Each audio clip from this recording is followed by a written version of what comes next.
Halo Sobat Dunia Seribu Besar, semoga Sobat selalu diberi kesehatan, panjang umur, dan rizki yang melimpah, amin. Sebelum masuk ke alur ceritanya, jangan lupa dukung channel ini ya dengan klik subscribe, like, komen, dan share, terima kasih. Mari kita lanjutkan perjalanan, Li Qiye. Permaisuri akhirnya bisa santai setelah mendengar ini. Dia membungkuk lagi dan berkata, terima kasih telah mencerahkan kami, Dao Broter. Anda harus berterima kasih pada diri sendiri karena menjadi pintar dan mengetahui siapa yang dapat Anda lawan atau sebaliknya, tidak apa-apa untuk fleksibel dan menyerah pada waktu-waktu tertentu. Li Qiye menenangkan. Dia merasa cukup nyaman tetapi dia merasa sangat baik sambil tersenyum. Kenyataannya, tidak mudah bagi seorang abadi seperti dia untuk menerima kekalahan. Di mata banyak orang, kebobolan orang seperti dia adalah hal yang berputar-putar. Everlast lainnya tidak akan pernah bisa melakukan hal seperti ini. Beberapa orang lebih memilih mati dalam pertempuran. Dia jauh lebih luas dalam hal ini, mengetahui kapan kebijakan harus fleksibel. Haha, istanamu memiliki garis keturunan yang sangat bagus, sangat bagus. Tentu saja, itu masih bukan tandinganku, jauh lebih rendah. Banteng itu tertawa dan berkata, berhentilah membual, garis keturunan gadis ini tidak lebih lemah darimu. Li Qiye menghentikan banteng itu. Hah, masih belum hak milikku, paham. Banteng itu tampak sangat bangga pada dirinya sendiri. Li Qiye hanya tersenyum karena garis keturunan banteng itu memang luar biasa. Saya pernah mendengar cerita Anda sebelumnya, senior. Sang permaisuri menangkupkan makhluk itu dengan hati rendah ke arah banteng, saya harap Anda dapat membimbing saya tentang evolusi garis keturunan di masa depan. Dia memanfaatkan kesempatan ini untuk menarik banteng agar membantu. Tidak masalah, tidak masalah. Banteng itu bahkan tidak menyadarinya dan dengan gembira berkata, tetapi Tuan telah mengajari saya bahwa tidak ada makan siang gratis di dunia ini. Saya dapat mengajari Anda tetapi pembayaran akan diperlukan. Misalnya, nagamu ini. Ia menunjuk ke arah naga ungu dan mengeluarkan air liur, aku sudah makan banyak hal tapi bukan naga dengan garis keturunan asli.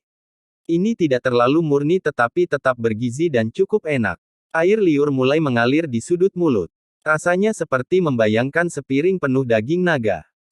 Naga ungu itu bisa mengerti dan balas mengaum ke arah banteng itu.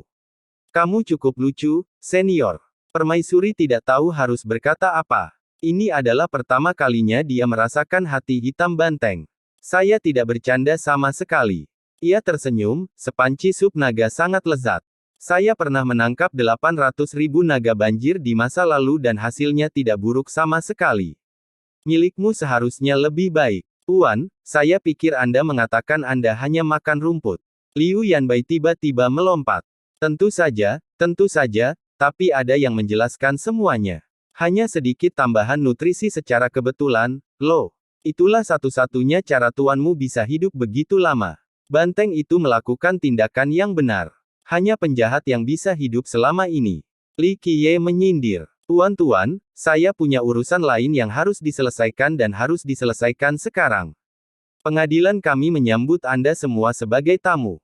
Sang tiba permaisuri tiba mengucapkan selamat tinggal, takut banteng itu benar-benar memakan naganya. Bagaimanapun, sepertinya dia tidak bercanda sedikit pun. Sayang sekali, sup nagaku. Banteng itu meratap setelah dia pergi. Senior, kamu membuat wanita itu takut.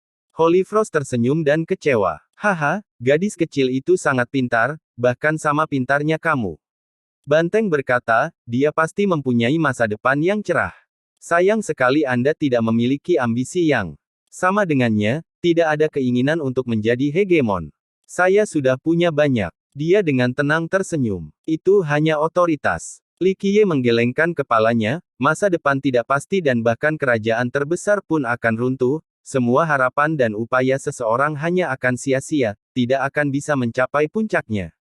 Benar, Banteng setuju, pada tingkat Anda, hegemoni dan otoritas tidak ada gunanya dan hanya sementara. Meskipun demikian, gadis ini memiliki prospek yang bagus, ahli strategi yang cakap, dan komandan yang baik. Pengadilan naga ilahi akan makmur di bawah pemerintahannya jika tidak terjadi hal luar biasa. Li Qiye melihat ke arah keberangkatan permaisuri. Sayang sekali, sepertinya aku tidak akan makan daging naga lagi nanti. Banteng itu mengguncangkan. Holy Frost berpikir sejenak. Dalam hal budidaya, mereka tampak berimbang. Namun, dia menerima inferioritas dalam hal ambisi dan pengaruh. Karena temperamennya yang damai, dia tidak setuju tinggal di Akademi Utara untuk mencari Dao selamanya. Mengambil alih-alih dunia bukanlah agendanya. Kelompok itu melanjutkan perjalanan. Tanah emas yang tak terbatas ini sepertinya tidak ada habisnya. Mereka tidak terburu-buru. Li Qiye dan bahkan banteng itu mencoba merasakan sesuatu. Pertempuran terjadi di sini, setidaknya 5 nenek-nenek terlibat. Banteng menghitung sisa jejak dan aura. Meteor ini bahkan lebih tua dari perkiraan. Keberadaan yang lebih kuat dan lebih tua telah datang ke sini, ada beberapa segel yang tertinggal juga, kata Li Qiye. Benar, sangat kuat. Banteng itu mengangguk setuju, saya yakin ini adalah kartu as yang ditujukan untuk 3 dewa sekarang, itulah mengapa kartu itu akhirnya terbang keluar dari angkasa. Mungkin semuanya sudah siap untuk hari-hari mendatang. Li Qiye tidak menerima dugaan ini. Holy Frost juga telah mempelajari daratan tersebut.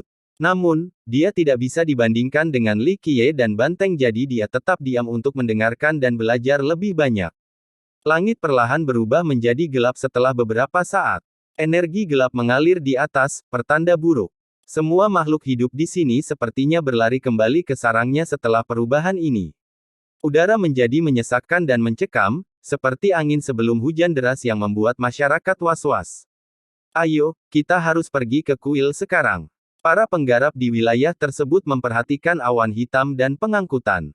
Mengapa? Apakah ada masalah? Seseorang yang baru sampai di sini tidak mengetahuinya. Jangan bertanya, kita harus pergi atau kematian menanti kita. Sebuah tembakan besar berteriak dan berlari secepat mungkin. Suara membaik. Angin jahat tiba-tiba muncul di cakrawala, sangat aneh.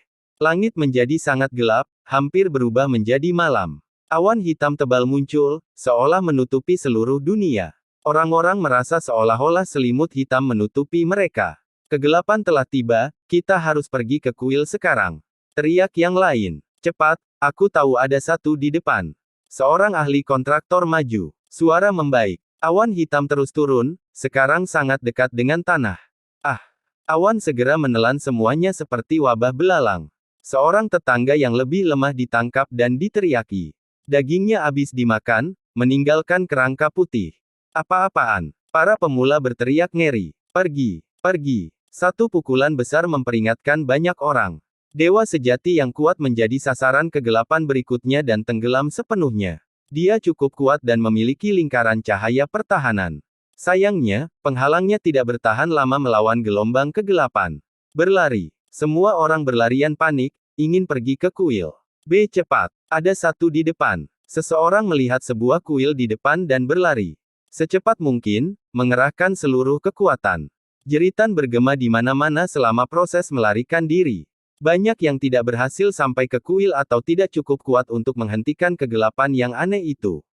Hanya tulang yang tersisa dari mereka. Suara membaik. Angin jahat menggambarkan di dekat Holy Frost dan yang lainnya. Terjadinya langsung membuat mereka salah. Berdengung. Holy Frost menyembunyikan cahaya suci seolah-olah dia adalah lampu ilahi. Kegelapan masih menyelimuti dirinya dan tidak ada suara-suara aneh. Entitas jahat datang berikutnya. Iblis-iblis ini berbeda dari apa yang dia lihat sebelumnya. Biasanya berbentuk kabut, tidak senyata pasir hitam yang menyerangnya kali ini. Pasir hitam tersebut memiliki mulut dan gigi yang mengeluarkan suara gerindra seolah-olah bisa memakan apapun yang hidup. Sebagian cahayanya hancur, seperti ladang yang dirusak oleh segerombolan belalang. Namun, dia masih seorang kaisar 12 istana dan akhirnya menjadi serius. Ledakan. Cahayanya meledak dan menyerang. Meletus. Rangkaian cahaya terkecil menembus butiran hitam dan langsung meluncurkannya menjadi asap. Suara membaik. Namun, badai kegelapan sepertinya tak henti-hentinya. Lebih banyak lagi yang datang untuk menenggelamkannya. Pemeliharaannya tidak terlalu penting karena kegelapan yang tidak habisnya. Belah, sesuatu yang jahat sedang terjadi di sini. Banteng itu tidak memiliki kepahlawanan dalam darahnya dan langsung berlari menuju kuil di penginapan. Kecepatannya sangat gila saat sampai di sana dan meninggalkan pasir hitam. Holy Frost melihat seniornya berlari tanpa malu-malu jadi tidak ada gunanya dia terus melawan. Dia langsung memasuki kuil juga. Mereka melihat banyak orang berkerumun di dalam. Orang-orang ini jelas berpengalaman dan tiba di sini sebelum angin jahat mulai bertiup. Suara membaik. Angin terus menerjang kawasan tersebut beserta pasir hitamnya. Mereka meliputi seluruh kuil tetapi anehnya, mereka tidak bisa masuk ke pintu masuk kuil yang terbuka lebar, tidak ada pintu kayu atau apapun yang menghalangi jalan. Perlindungan ini berasal dari cahaya redup, nampaknya abadi. Seseorang telah mengelilingi tempat ini dengan keilahian sebelumnya untuk menghalangi kegelapan. Zaz. Suara yang seperti sejuta semut sedang bergema di luar. Mereka akhirnya membentuk rahang raksasa dan terus menggigit. Sayangnya, candi itu berdiri kokoh. Ini adalah pengalaman yang menakutkan bagi mereka yang berada di dalamnya. Namun, mereka menyadari bahwa tidak ada satu butir pun yang bisa masuk dan akhirnya menjadi tenang. Tindakan selanjutnya adalah menyambut Kaisar Holy Frost. Bagaimanapun, seorang kaisar dari 12 istana mempunyai rasa hormat dimanapun, terutama kaisar yang memiliki kedekatan ringan di saat-saat gelap ini. Jika kuil itu runtuh, setidaknya dia masih ada. Hal ini membuat mereka merasa lebih aman. Menarik, sangat menarik. Banteng mengabaikan dan mengamati kuil. Tempat itu terbuat dari bebatuan yang ditumpuk secara kasar, seolah-olah pembuatnya hanya mengambil apa saja yang tersedia di tempat itu, tidak ada perencanaan selain penumpukan batu-batu ini. Selain itu, tidak ada tempat ibadah yang dapat ditemukan di dalamnya, benar-benar kosong, dan tampaknya dibangun sebagai rumah sakit jiwa. Banteng sekali lagi membuktikan visi dan kebijaksanaannya yang luar biasa. Ia bisa merasakan kekuatan abadi meskipun tampilan dasar kuilnya. Seorang penguasa tertinggi telah meninggalkannya di sini sejak dahulu kala. Kekuatan ini jauh melebihi kebijaksanaan umum. Matanya berbinar, berpikir untuk mengambil kuil ini jika memungkinkan. Kami sangat beruntung ada kuil di sini. Seorang yang merangkul dada mereka dan menghela napas lega. Jangan khawatir, mereka tersebar di jalur ini. Seorang ahli yang sudah lama berada di sini berkata, dan angin dan pasir ini datang pada waktu yang tepat setiap hari. Itu sebabnya kita hanya perlu berada di kuil pada waktu yang tepat agar kita bisa pergi ketika mereka sudah pergi. Jadi begitu, banyak orang di wilayah tersebut merasa jauh lebih baik. Tapi benda apa itu? Mengapa mereka begitu mengerikan? Pertanyaan ini muncul berikutnya. Pasir hitamnya bisa langsung memanaskan seseorang. Bahkan dewa sejati yang kuat pun tidak bisa melawan mereka. Tentu saja tidak ada seorang pun di sini yang bisa menjawab. Beberapa orang melirik ke arah Holy Frost karena dialah yang paling kuat dan berpengetahuan luas di sini. Sayangnya, dia tidak berminat untuk menjawab karena dia menyadari bahwa Li Qiye tidak ada di sini. Pada awalnya, dia melarikan diri dengan banteng itu dan tidak memperhatikan Li Qiye. Ditambah lagi, dia juga tidak membutuhkan mereka untuk meremehkannya. Mereka hanya perlu menjaga diri mereka sendiri. Sekarang, sepertinya dia tidak mengikuti mereka ke dalam kuil. Senior, bangsawan muda tidak ada di sini. Holy Frost memberi tahu Banteng yang masih menyelidiki kuil tersebut. Jangan khawatirkan dia. Banteng tidak peduli, dia akan selamat dari apapun. Dia mungkin ingin melakukan sesuatu, tapi jangan menjadi bebannya. Ia tahu bahwa pasir hitam ini tidak akan mampu membunuh Li Qiye. Saya melihat bangsawan muda di luar ketika kita masuk. Liu Yanbai yang duduk di atas banteng itu terungkap. Holy Frost menjadi tenang, berpikir bahwa Li Qiye pasti punya alasan untuk tetap berada di luar dan dia harus cukup kuat untuk bertahan hidup. Suara membaik. Angin dan pasir terus melanda dunia, menutupi matahari dan bulan. Oleh karena itu, mereka yang berdiri di luar tidak akan bisa melihat tangan mereka di depannya, ditakdirkan untuk dimangsa oleh iblis. Begitu banyak pemain besar yang terlalu percaya diri dan akhirnya mati setelah berjuang cukup lama. Li Qiye berdiri di luar, membiarkan angin dan pasir hitam menelannya. Proses memasaknya tidak melukainya sedikit pun karena dia memancarkan cahaya redup. Itu tampak seperti lilin yang tertiup angin, hampir padam. Namun, itu sudah cukup untuk membuat serangan tersebut tidak efektif. Dia menatap dunia dan mengukur alam. Struktur realitas yang luas dan dao yang tak terhitung jumlahnya tertangkap di matanya. Tidak ada sebutir pasir pun yang luput dari memutar. Dia dengan jelas melihat garis besar masing-masing individu. Mustahil untuk menyembunyikan apapun dari berakhirnya yang serba bisa. Dia berdiri diam seperti patung. Ini berlangsung beberapa saat sebelum dia melompat ke langit dengan kecepatan gila. Namun, dunianya masih tertutup pasir hitam sehingga tidak ada yang bisa melihatnya. Dia mengulurkan tangan pada detik berikutnya dan berteriak, "Buka!" Telapaknya menyegel 9 langit dan 10 bumi. Semuanya berhenti termasuk pasir yang mengepul dan angin kencang. Satu-satunya yang bergerak saat ini adalah Li Qiye. Berdengung. Ruang sepertinya meleleh di bawah jangkauannya menjadi sebuah pintu. Saat dia mencapai spasial ini, tangannya terulur di area lain.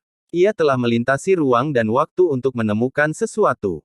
Hasil dari upaya ini adalah munculnya terowongan angin raksasa yang mampu menyedot segala sesuatu. Namun terowongan angin inilah yang ternyata menjadi sumber pasir hitam tersebut. Hal ini sama sekali tidak membuat Li Qiye takut. Dia meraih celah itu. Meletus. Terowongan angin mencoba menutup di bawah kendali kekuatan tertinggi untuk menghentikan penyerang.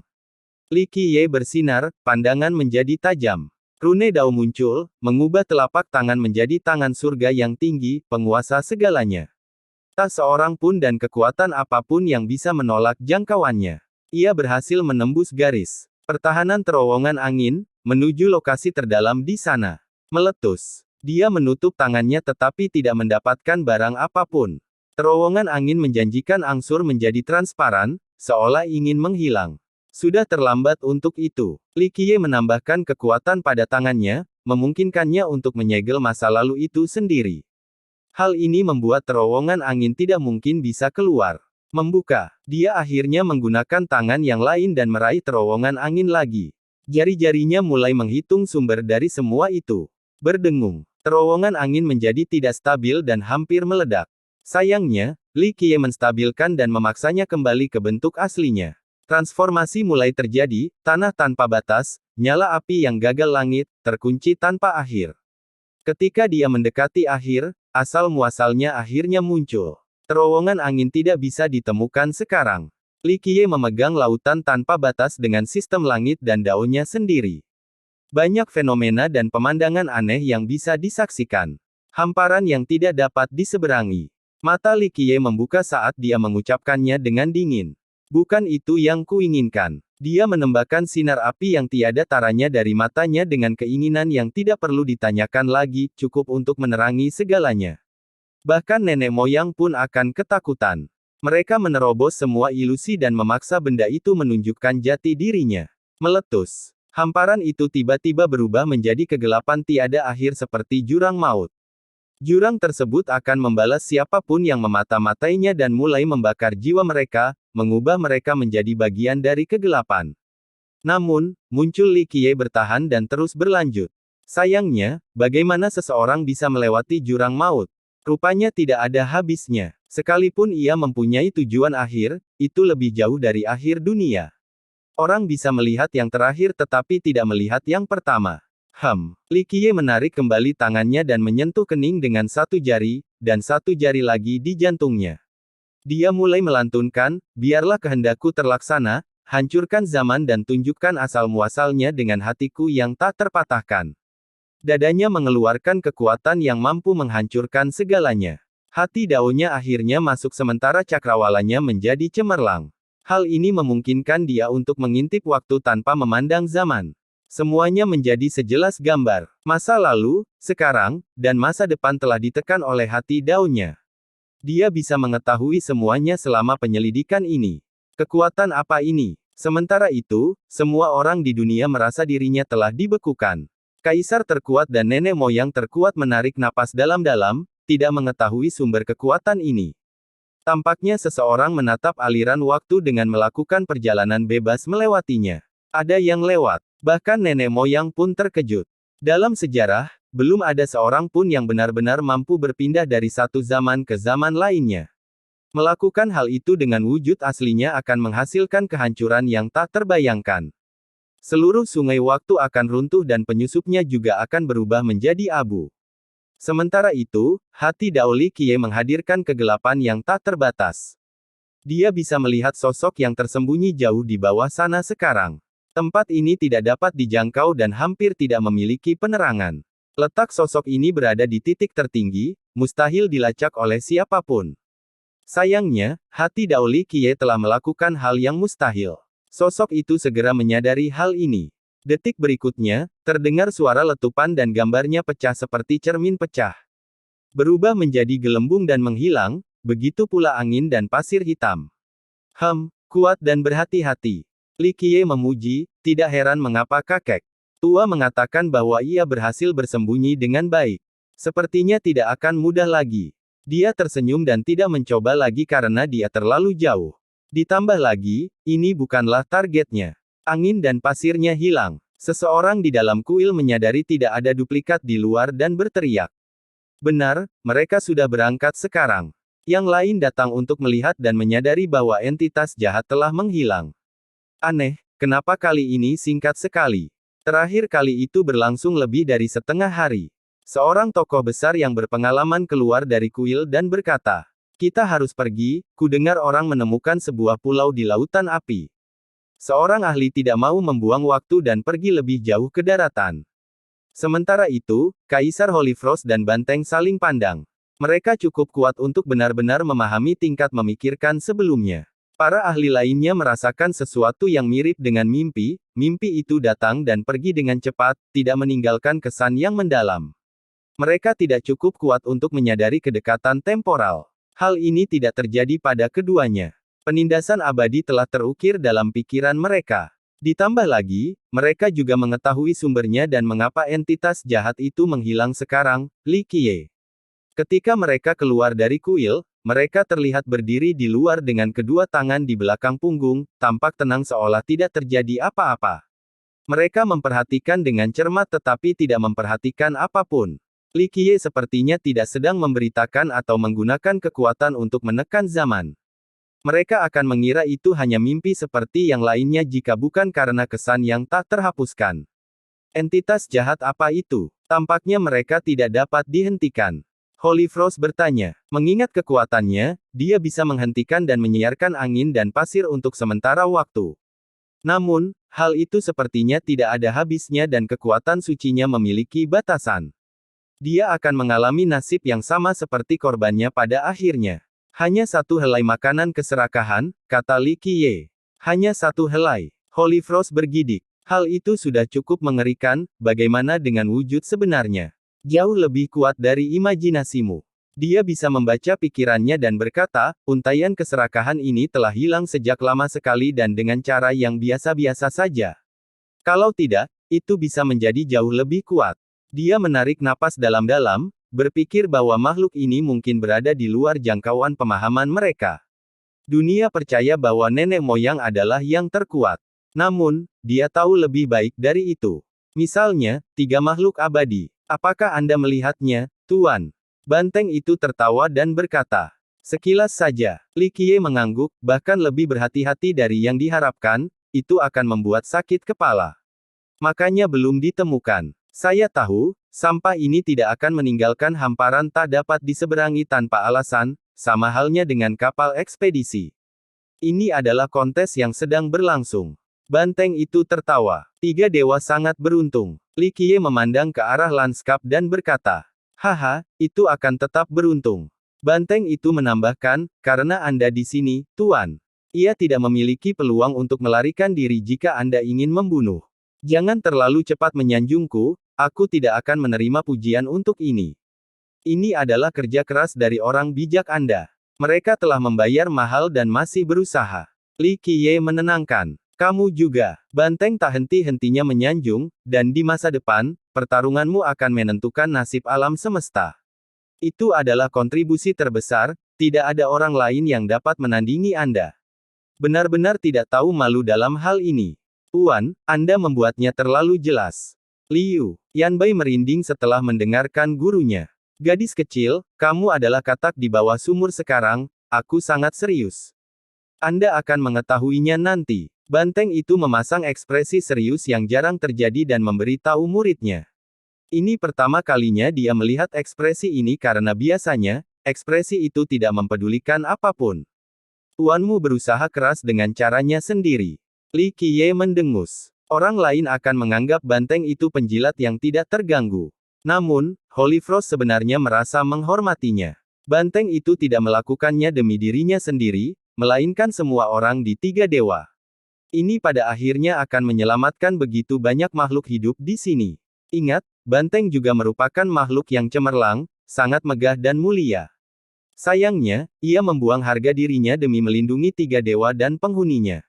Tindakan realistis ini jauh lebih efektif dibandingkan tindakan besar yang hanya memperkirakan kepahlawanan dan moralitas palsu. Ayo pergi. Li Qiye tersenyum dan melanjutkan ke depan. Banteng itu tertawa dan menggendong muridnya bersama Holy Frost. Apakah angin dan pasir akan kembali? Holy Frost menatap langit yang tenang dan bertanya. Itu tidak masalah karena itu hanyalah cabang kecil. Sehelai keserakahan bukanlah apa-apa, yang terjadi setelahnya itulah yang menakutkan, bagian penting dari permainan ini. Li Qiye menenangkan.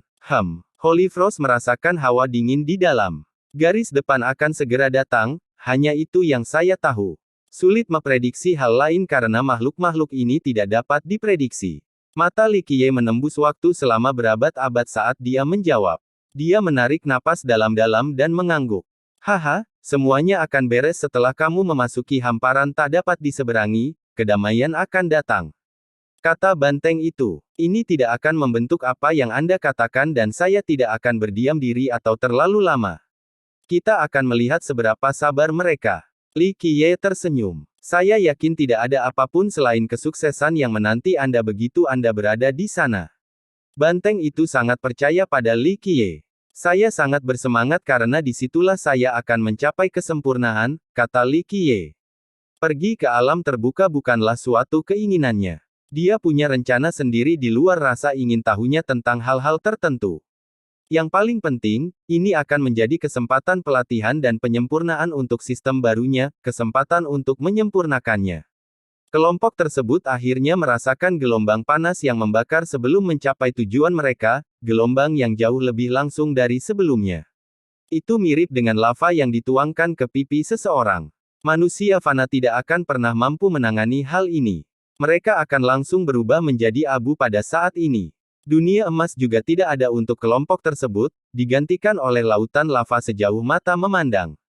Cairan panas ini mewarnai tanah menjadi merah. Mereka keluar dari tanah seperti mata air dengan intensitas yang sangat besar. Ini tampak seperti bencana alam, semuanya menyatu. Ini bukanlah lava, melainkan sejenis api yang menghancurkan seluruh meteor. Jenis api yang mengerikan. Semua orang menjadi berhati-hati setelah melihat ini. Banyak ahli yang mampu menahan suhu tinggi dan menghindari kebakaran. Mereka sendiri memiliki api sejati yang kuat yang mampu memberikan segalanya. Namun, mereka masih takut dengan nyala api yang sebenarnya dalam bentuk cair. Ia mampu membakar orang-orang abadi yang pernah terperangkap. Jangan menyentuhnya atau kamu akan mati tanpa kuburan. Sebuah pukulan besar yang memperingatkan orang-orang di wilayah tersebut. Sayangnya, ada orang lain yang menyentuh lahar tersebut dengan sepatunya. Saat ini terjadi, nyala api yang sebenarnya menyembur keluar dari lahar. Itu hanya percikan api tapi langsung membakar orang ini. Dia menjerit kesakitan sebelum berubah menjadi abu berhamburan ke lahar. Brengsek. Seorang yang abadi tersentak, menyadari bahwa nyala api ini berada pada tingkat nenek moyang. Untungnya, ini hanyalah sisa dari nyala api yang tertinggal sejak dahulu kala. Hal yang sebenarnya akan menjadi gila. Lavanya sendiri lumayan tapi di dalamnya ada gelembung-gelembung berisi nyala api yang sebenarnya. Begitu gelembung-gelembung ini pecah, percikan api kecil yang cukup kuat untuk menghancurkan apapun akan keluar. Itu sebabnya mereka yang menginjak lahar harus sangat berhati-hati untuk menghindari nyala api yang sebenarnya. Lihat ke sana, Holy Frost berkata dengan nada serius sambil menunjuk ke depan. Semua orang menoleh dan memperhatikan sesuatu yang lebih dalam. Ada aliran sinar pedang di antara api. Ada pepatah, air sungai kuning berasal dari surga sendiri. Saat ini, rasanya lautan api datang dari surga. Bagian terdalam dari lautan ini juga merupakan yang tertinggi, mirip dengan gunung berapi yang sedang meletus. Ia berdiri di tengah, cukup tinggi untuk menembus langit. Nyala api yang sebenarnya keluar dari mulut. Itu membakar dan mereduksi semuanya menjadi lahar, dan karenanya menjadi lautan. Setelah diperiksa dengan cermat, seseorang juga akan menemukan pedang energi yang tertinggal di gunung berapi itu. Itu menyebar 10 juta-juta dan mencapai wilayah mereka juga. Seseorang dapat melihat kilatan cahaya di sana seolah-olah ada pedang suci yang tersemat di tempat itu. Ia menembus bumi dan menutup semua kedekatan. Hal ini memberikan sensasi bahwa pedang berhenti memulai gunung berapi ini. Jika tidak ada, nyala api yang sebenarnya akan padam dan menjanjikan segalanya. Jadi, pedang memungkinkan dunia ini ada energi pedang yang sangat kuat. Holy Frost menarik nafas dalam-dalam, menyadari bahwa bahkan nenek moyang yang brilian pun akan tertekan di bawahnya. Ini lebih dari itu. Itu juga merupakan keinginan dan obsesi yang abadi. Banteng itu berkata dengan pelan. Pertempuran selama berabad-abad, cukup untuk memberi tahu beberapa hal kepada keturunan. Li Qiye mengamati gunung berapi tersebut sebelum menambahkan. Bagaimana mungkin Anda menjelaskannya lebih lanjut? Holy Frost bertanya. Pertempuran mengerikan ini mengubah dunia ini menjadi lahar dan meninggalkan keinginan abadi. Apalagi yang bisa terjadi selain pertarungan internal antar nenek moyang. Auranya terlihat jelas di medan perang ini. Banteng itu tertawa. Sekali lagi, Holy Frost kesulitan menerima kenyataan ini meskipun dia memiliki kualitas dan bukti. Ayo lanjutkan, kami akan segera mendapatkan penjelasannya. Li Qiye tersenyum dan melangkah ke dalam lahar. Dia secara alami tidak takut dengan nyala api yang sebenarnya ini. Tatapannya tertuju pada satu sasaran, area terdalam lautan api ini, tempat mendapatkan jawaban.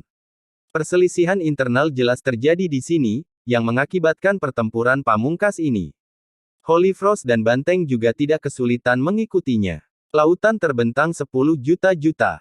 Meskipun kelompok tersebut tidak perlu berhati-hati seperti para penggarap lainnya, masih memerlukan beberapa waktu untuk mencapai akhir. Seseorang menemukan oasis di depan, ayo cepat, pasti ada barang bagus di sini. Seseorang di depan mereka berteriak dan meningkatkan kecepatannya, tidak menimbulkan bahayanya. Yang lain juga mengikuti dan menuju oasis ini. Apakah kamu mencium sesuatu? Li Qiye berhenti dan menarik napas dalam-dalam sebelum melihat ke arah banteng itu. Tidak. Banteng itu melakukan hal yang sama dan menamparnya lalu menjawab dengan jujur. Li Qiye memberikannya pemandangan samping yang membuat banteng itu canggung. Ia berbalik ke arah Holy Frost dan bertanya, gadis kecil, bagaimana kabarmu? Dia menirunya dan dengan hati-hati testimonial udaranya, saya tidak merasakan apapun. Haha, bahkan gadis itu tidak bisa merasakan apapun, tidak semua orang memiliki hidung anjing seperti milikmu, tajam sekali. Banteng itu tertawa dan menggoda Li Qiye. Bukankah kamu bilang kamu sudah makan butiran emas 9 putik sebelumnya? Li Qiye bertanya pada banteng itu. Yah, meskipun aku melakukannya, itu tidak maha kuasa, aku tidak bisa mencium dan mengetahui semuanya. Banteng itu tersenyum canggung dan ragu-ragu. Tentu saja jadi kamu tidak cocok. Bagaimana dengan daun dari iblis tua itu, kamu pasti melihatnya. Ini adalah item kelas abadi. Li Qiye melanjutkan. Hehehe, aku masih ingat rasanya sekarang. Banteng itu melengkungkan dadanya dengan bangga. Li Qiye hanya menatap sebagai jawaban. Baiklah, aku pasti akan mencium sesuatu. Banteng itu tidak suka datangnya Li Qiye dan kesal. Ia mengambil napas dalam-dalam dan dengan hati-hati menikmati udara. Ia menutup matanya, tertidur. Ini adalah. Ia membuka matanya setelah beberapa saat, matanya yang seperti lonceng bersinar seperti 2 bulan. Baunya seperti Lingzi, sangat tua. Mungkinkah tingkat keabadian? Banteng itu mendung. Jadi ada benda abadi di sini. Ia kemudian berteriak. Hanya melewatkan satu bagian kecil, sangat kecil. Li Qiye menjelaskan lebih lanjut. Benar, itu pasti Lingzi yang abadi. Saya tidak tahu bertahan jenisnya apa, tapi nilainya memang luar biasa. Tentu saja, masih belum setingkat dengan butiran emas 9 putik. Baunya dengan hati-hati untuk kedua kalinya. Ia kemudian memindahkannya ke depan, takut orang lain akan mengambilnya terlebih dahulu. Li Qiye bersembunyi dan mengikuti tepat di belakang banteng itu. Menurutku tidak mudah mengambil item dengan level ini. Holy Frost juga melakukan konstruksi. Ya, kalau mudah, itu akan lama sekali daripada harus menunggu di sini. Li Qiye tersenyum. Bangsawan muda, apakah butir emas 9 putik benar-benar ada? Holy Frost mau tidak mau bertanya sambil melirik ke arah banteng di depan. Ia selalu membual tentang memakan biji-bijian ini sebelumnya, tetapi dia tahu bahwa ini adalah barang kelas abadi, tidak ada yang pernah melihatnya sebelumnya. Ya, Li Qiye tersenyum dan berkata, adapun yang memaan satu itu. Siapa yang tahu? Holy Frost tidak melanjutkan masalah ini karena Li Qiye berhenti berbicara. Ada sebuah oasis terapung di lautan api ini. Itu tampak seperti pulau mandiri. Itu di sini. Banteng itu berteriak dan memaksa masuk. Li Qiye dan Holy Frost pun menginjak oasis terapung ini dan menyambut sensasi menyegarkan. Dedaunan hijau dan lebat muncul di hadapan mereka bersama dengan pepohonan dan tanaman merambat. Sulit dipercaya bahwa oasis ini mengapung di atas lautan api. Ini benar-benar pemandangan yang patut disaksikan. Bagaimana seseorang menciptakan tontonan ini? Kudengar ada Lingzi abadi di depan. Seorang yang berdekatan di depan mau tidak mau mengungkapkannya. Benar-benar, mereka yang baru saja sampai di sini menjadi sangat bersemangat dan mempercepat kecepatan mereka. Oasis, pemandangan hijau dengan anak sungai dan aliran sungai, disertai kesegaran yang menyenangkan.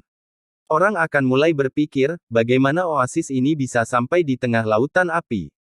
Tempat itu penuh dengan kekuatan hidup yang dinamis, mau tak mau orang merasa nyaman di sini, seperti berada di gurun pasir dan menemukan mata air.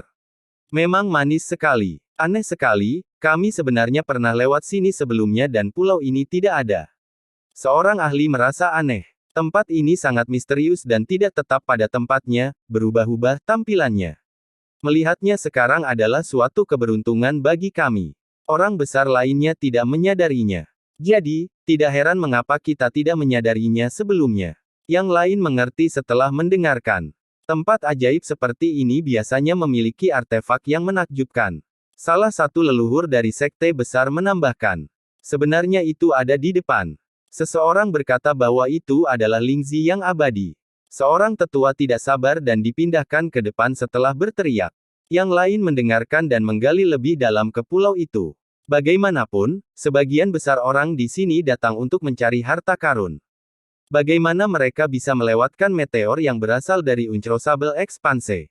Mereka akhirnya menemukan danau yang cukup besar lebih dalam di pulau ini dengan angin sejuk dan basah. Airnya sehijau batu giok, terlihat cukup indah. Yang paling ajaib adalah mata air lahar di tengah danau. Namun lahar tersebut tidak dapat menyusup dan bercampur dengan air danau berapapun banyaknya yang keluar. Kekuatan tak kasat mata memisahkan keduanya. Mata air lava membuat area tengahnya penuh dengan uap sehingga menjadi tidak jelas. Tentu saja, musim semi bukanlah hal yang paling menggiurkan bagi para penontonnya. Semua fokus terlihat pada akar Lingzi yang tumbuh di sana, gemerlap dari atas ke bawah seolah-olah diukir dari es dan salju. Itu memancarkan energi yang sangat dingin. Itu memiliki rangkaian garis emas yang sangat cerah, tampak seperti cairan emas yang mengalir di sekitarnya. Perpaduan es dan emas membuat akarnya cukup indah. Seseorang dapat mencium aroma obatnya dari jauh, yang pasti merupakan ciri khas Lingzi. Tampak samar tetapi jelas memiliki kedekatan dengan sentuhan emas Dewa Lima Elemen. Setelah menarik napas dalam-dalam, seseorang akan merasakan cairan emas mengalir melaluinya, membersihkan semua meridian dan jalur. Luar biasa, pastinya nilai abadi. Bahkan orang bodoh yang tidak tahu apa-apa tentang karakteristik pun tahu bahwa itu istimewa. Bayangkan saja, Lingzi ini tumbuh di mata air lahar yang sangat panas namun tetap memiliki sifat dingin. Apalagi kalau tidak istimewa. Saya tidak percaya. Beberapa orang hebat yang baru saja sampai di sini memiliki kilatan di mata mereka, sangat ingin mencobanya. Jantung semua orang mulai berdetak lebih cepat sebelum benda menakjubkan ini. Sepertinya aku pernah melihat Lingzi ini dijelaskan dalam tikar kuno sebelumnya. Seorang alkemis di alam abadi berkemah. Senior, bisakah Anda menjelaskannya lebih lanjut? Orang-orang yang terlibat bertanya. Jika aku tidak salah, dia berpikir sebelum menjawab, Lingzi ini adalah Golden Echevlem Lingzi yang legendaris, pastinya berada pada tingkat abadi. Sementara itu, Banteng telah sampai di sini dan juga melihat akar di tengah danau dan berteriak, api es emas. Tidak sebanding dengan apa yang pernah saya makan sebelumnya tapi lumayan. Muridku, aku akan mengambilmu karena itu akan menjadi kaisar yang tak terpecahkan. Ia tidak mempunyai banyak kesabaran lagi, ingin mengambilnya sekarang juga. Apa? Seseorang bisa langsung menjadi kaisar setelah melihatnya. Para ahli diterguncang, hampir mabuk. Menjadi seorang kaisar adalah mimpi banyak keajaiban di sini. Mereka akan membayar berapapun harganya jika makhluk ini benar. Pergi. Beberapa ahli muda melompat ke tengah danau. Sayangnya, mereka tiba-tiba menghilang, seolah memasuki dimensi yang berbeda. Mereka berteriak begitu muncul kembali, dibakar dari atas ke bawah sebelum menjadi abu. Apa yang sedang terjadi? Banyak yang bergidik melihat pemandangan ini. Tidak mudah mengambil sumber daya alam yang menakjubkan. Seorang pria besar yang lebih tua menenangkan kepalanya. Haha, yang abadi mencoba dan berubah menjadi abu sebelumnya. Seseorang yang tiba di sini tadi mencibir. Padahal, mereka yang datang lebih awal sudah mengetahui bahayanya. Itu sebabnya mereka tidak mengambil risiko terburu-buru. Ini mencuri rejeki dan ciptaan langit dan bumi. Kekayaan besar disertai dengan bahaya yang sesuai. Seorang leluhur berpikir sejenak. Dia juga kehilangan kesabarannya dan mengambil satu langkah ke dalam danau. Pemandangan di dekatnya menghilang, danau itu tidak ditemukan, hanya lahar yang melonjak. Ombaknya cukup tinggi untuk menenggelamkan seluruh area, suhunya naik ke tingkat yang gila. Orang-orang merasa seolah-olah mereka kembali ke lautan api sekali lagi. Ini sama sekali bukan ilusi. Mengambil satu langkah berarti mengubah geografi sepenuhnya dengan cara yang ajaib. Tempat ini memiliki ciri khusus setelah mengumpulkan esensi alam dunia. Itu sebabnya Lingzi tumbuh di tempat ini. Beberapa saat kemudian, leluhur muncul kembali, kali ini lebih dekat dengan Lingzi. Detik berikutnya, dia menghilang. Bisakah dia melakukannya? Beberapa orang menjadi gelisah, takut Lingzi akan diambil oleh leluhur tersebut. Haha, tonton terus, jangan mengulanginya, kata seorang yang datang lebih awal. Ah, jeritan terdengar tidak lama kemudian. Nenek moyang muncul sekali lagi di danau tetapi sekarang, sesuatu menembus dada. Mengalir keluar dari lubang darah saat dia jatuh dari langit. Brengsek. Beberapa penonton tidak tahu apa yang sedang terjadi. Mereka menghela nafas panjang setelah melihat kematian leluhur perkasa ini. Haha, begitu. Banteng itu tertawa, sangat senang dengan dirinya sendiri, jadi 9 dimensi kekayaan Dao, luar biasa, tempat ini luar biasa. Muridku yang baik, tunggu di sini, aku akan ambil sekarang. Banteng menurunkan gadis itu dan bersiap untuk masuk. Semua mata tertuju pada banteng ini sekarang. Banyak orang yang telah melihatnya sebelumnya dan mengetahui betapa kuatnya hal itu, jelas bukan seseorang yang bisa dianggap remeh. Jangan, sudah ada seseorang di sana, lewati saja kali ini. Namun, Li Qiye menghentikan banteng itu dan menenangkan kepalanya. Diangkat, banteng itu tertawa dan melihat lagi ke danau dengan matanya yang besar. Bocah ini, saya baru saja turun dan tidak menyadarinya, lumayan sama sekali. Ia menjadi terkejut setelah beberapa saat, lupakan saja, aku akan mendengarkanmu kali ini. Hal ini membuat orang merasa jauh lebih baik meskipun tidak benar-benar mengetahui apa yang sedang terjadi. Meskipun demikian, tampaknya banteng tersebut tidak akan mencobanya lagi karena ia mungkin benar-benar mampu melakukannya. Mari kita mencobanya. Nenek moyang lainnya kehilangan ketenangan dan pergi ke danau bersama. Ah! Benar saja, mereka jatuh dari langit beberapa saat kemudian, bermandikan darah mereka sendiri. Raja Suci Danau Perak. Seseorang mengenali salah satu korbannya.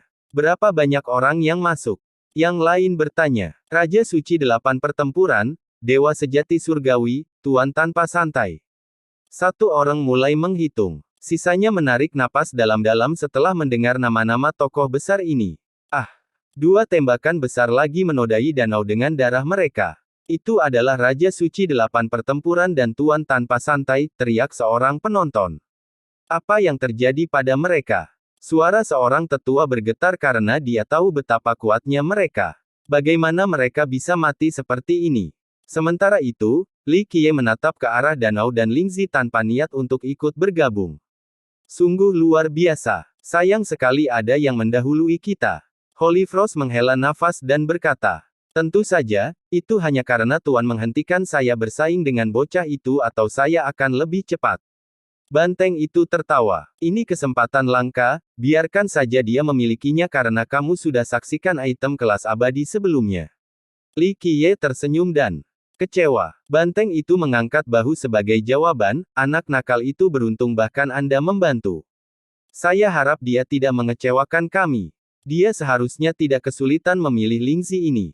Holy Frost berkomentar. Para ahli biasa hanya melihat sebuah danau, namun makhluk-makhluk terbaik seperti Li Qiye dan Banteng melihat sesuatu yang sama sekali berbeda, lautan lava dengan kabut jahat yang meresap serta ruang yang kacau.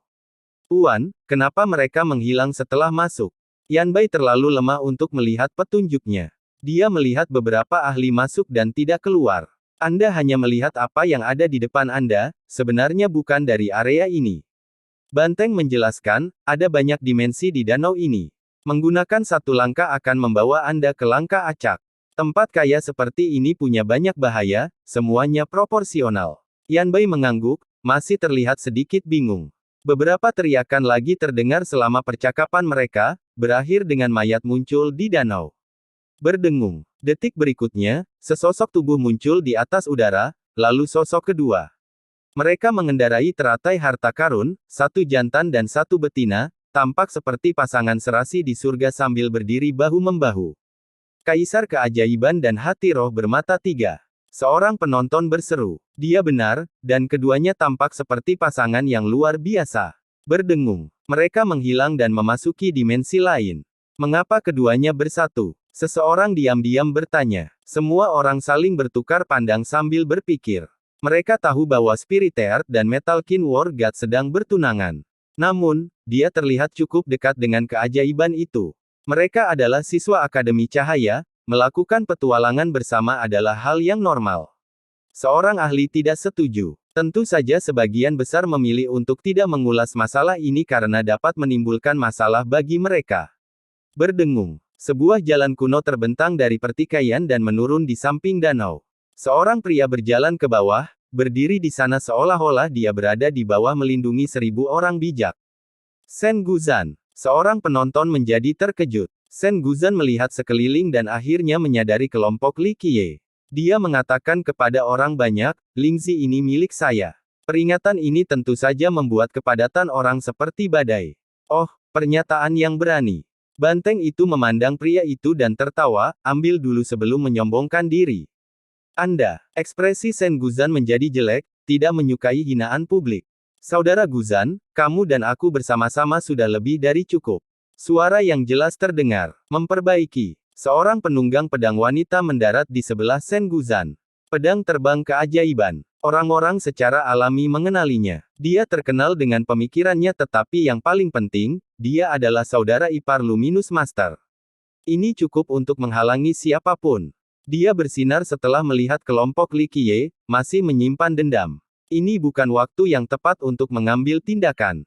Ayo pergi. Keduanya berteriak bersamaan dan memasuki danau. Mereka menghilang saat sentuhan udara dan muncul lagi di detik berikutnya. Ledakan. Sen Guzan dilindungi oleh banyak sekali dao saat dia berjalan di jalan kuno. Flying Sword Marvel memiliki ribuan pedang dewa yang melayang di sekelilingnya. Yang satu fokus pada pelanggaran, perlindungan lainnya. Mereka dengan cepat berhasil melewati dimensi pertama. Gemuruh. Keduanya berhasil mencapai dimensi kedua dengan keilahian yang tak terjangkau, menerobos semuanya seolah-olah itu adalah mengomel kering. Bahaya di sini tidak cukup untuk menghalangi jalan mereka. Sangat kuat. Para penonton memuji. Jadi Prodigi bermata tiga dan Kaisar Hati Roh adalah satu tim, lalu kita memiliki Sen Guzan dan Flying Sword Marvel, siapa yang pertama kali mendapatkan Lingzi? Seseorang yang datang. Siapa yang tahu? Keajaiban bermata tiga dan Kaisar Hati Roh hampir mencapai dimensi ke-9 sekarang.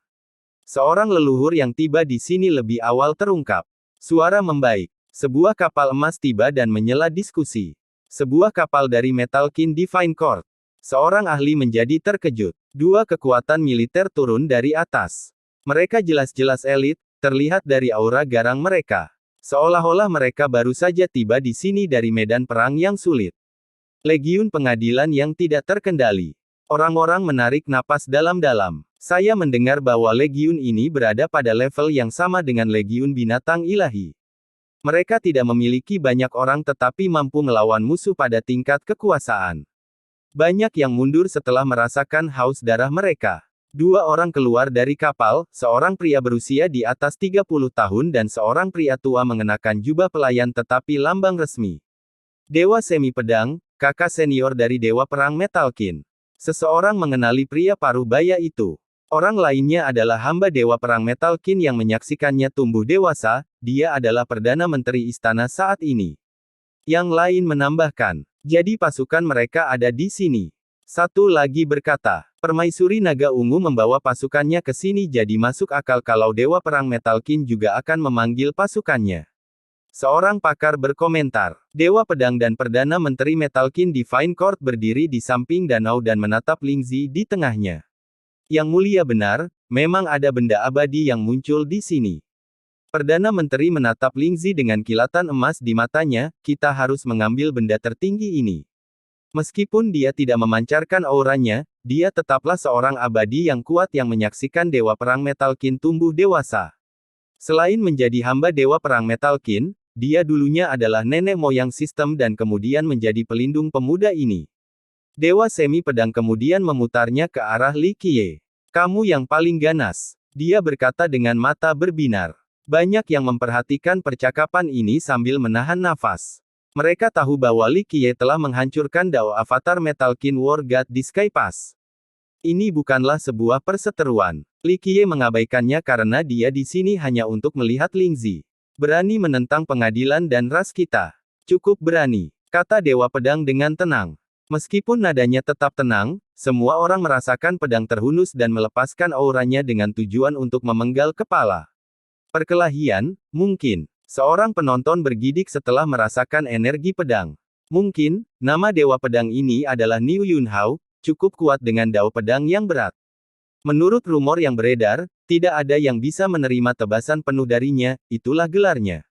Dia mungkin tidak lebih lemah dari Metalkin War God, kata seorang leluhur. Menentang istana dan rasmu yang tidak penting. Bukan masalah besar. Li Qiye tersenyum dan berkata. Sangat tanpa ampun. Orang-orang tersentak setelah mendengar ini dan bertukar pandang. Pengadilan ilahi Metalkin adalah salah satu sistem terkuat saat ini, sama dengan ras mereka. Sekarang, mereka dianggap tidak penting di mata. Pandangan ini mungkin juga meluas ke seluruh dunia. Oleh karena itu, semua prajurit dari Unrestrain menyorotkannya dengan niat membunuh. Mereka juga Metalkins, karena itu Mika tidak menyukai komentarnya mengenai sistem dan ras mereka. Dewa Semi Pedang merengut dan melepaskan niat pedangnya. Seluruh wilayah berubah wilayah menjadi pedang. Meletus. Namun, suara letupan terdengar dari dalam danau. Dua orang muncul dan berdiri berdampingan. Sekali lagi, Kaisar Prodigi dan Spiritheart bermata tiga, mereka berhasil melewati level ke-9, Lingzi itu sama bagusnya dengan milik mereka sekarang. Seorang penonton berteriak. Keduanya mengendarai bunga teratai bersama-sama. Tim kerja mereka tampak sempurna. Mereka tidak diragukan lagi menjadi mitra yang jauh lebih baik setelah menembus dimensi individu. Mereka berdua sekarang melihat lahar di sekitarnya, hanya beberapa inci dari Lingzi. Banyak yang kaget karena tembakan besar sudah masuk dan gagal sebelumnya. Keduanya menjadi cikal bakal dalam kontes ini. Mereka mengerti, kan? Kata salah satu penonton. Keponakan, kita harus mendapatkan Lingzi ini. Perdana Menteri berkata dengan serius. Saya pergi. Dewa Semi Pedang melompat ke langit dan melepaskan tebasan kuat yang mampu membelah bumi. Dia juga menghilang dari pandangannya. Gemuruh. Orang-orang melihat tebasan melanda udara, masing-masing memiliki kekuatan yang cukup untuk menghancurkan segalanya. Dia berhasil melewati 3 dimensi tanpa masalah. Sangat kuat ya, dia tidak mungkin lebih lemah dari Dewa Perang Metalkin. Salah satu penonton berkomentar. Keduanya melakukannya. Seseorang melihat keajaiban dan Kaisar bergerak mendekat. Namun, mereka tidak langsung meraih Lingzi tersebut melainkan memilih untuk perlahan-lahan mengelilingi mata air lava. Apa yang mereka lakukan? Itu di sana. Seorang tetangga yang lemah tidak memahami alasannya. Tidak mudah mendapatkan item setingkat ini.